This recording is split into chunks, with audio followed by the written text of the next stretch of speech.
Socrates, putra dari seorang ayah yang berprofesi sebagai pemahat patung dari batu atau stonemason yang bernama Sophroniscus. Sedangkan ibu Socrates bernama Venarete, berprofesi sebagai seorang bidan. Dari sinilah Socrates menamakan metode berfilsafatnya dengan metode kebidanan nantinya. Socrates mempunyai seorang istri bernama Xanthippe dan dikaruniai 3 orang anak.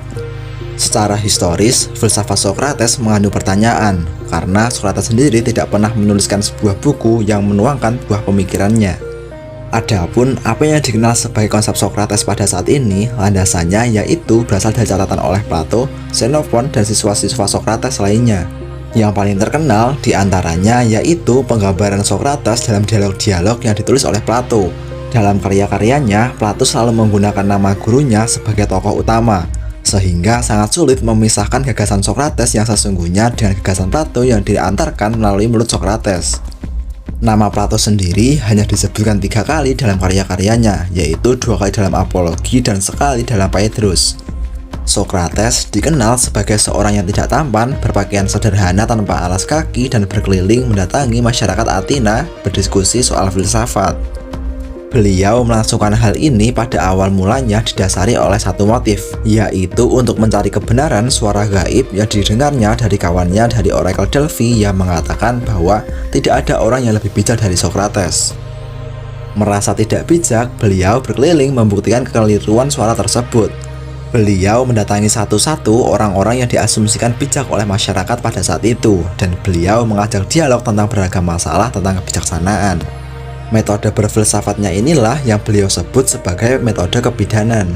Socrates memaknai analogi seorang bidan yang membantu kelahiran seorang bayi dengan metode berfilsafat yang membantu kelahiran ilmu, melalui dialog panjang dan mendalam.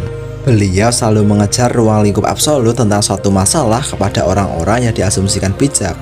Meskipun tak jarang orang yang diberi pertanyaan gagal melahirkan ruang lingkup tersebut.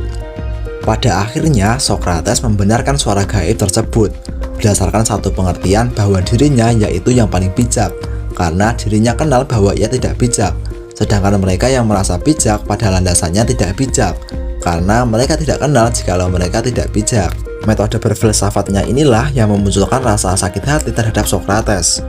Karena setelah penyelidikan itu, maka tampak bahwa mereka yang diasumsikan bijak oleh masyarakat ternyata tidak mengetahui apa yang sesungguhnya mereka duga mereka ketahui. Rasa sakit hati inilah yang nantinya hendak berujung kepada kematian Socrates melalui peradilan dengan tuduhan resmi merusak generasi muda. Sebuah tuduhan yang sebenarnya dengan gampang dipatahkan melalui pembelaannya, sebagaimana tertulis dalam Apologi karya Plato.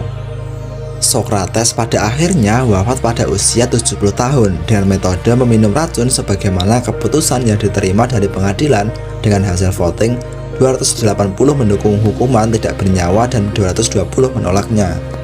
Socrates sebenarnya juga dapat lari dari penjara sebagaimana ditulis dalam Plato dengan bantuan para sahabatnya. Namun beliau menolak atas landasan kepatuhannya kepada suatu hukum yang ia sebut dengan kontrak yang telah beliau jalani dengan suatu hukum di kota Athena.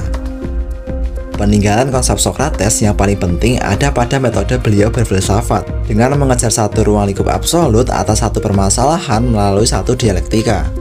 Pengejaran ilmu hakiki melalui penalaran dialektis menjadi pembuka jalan untuk para filsuf selanjutnya.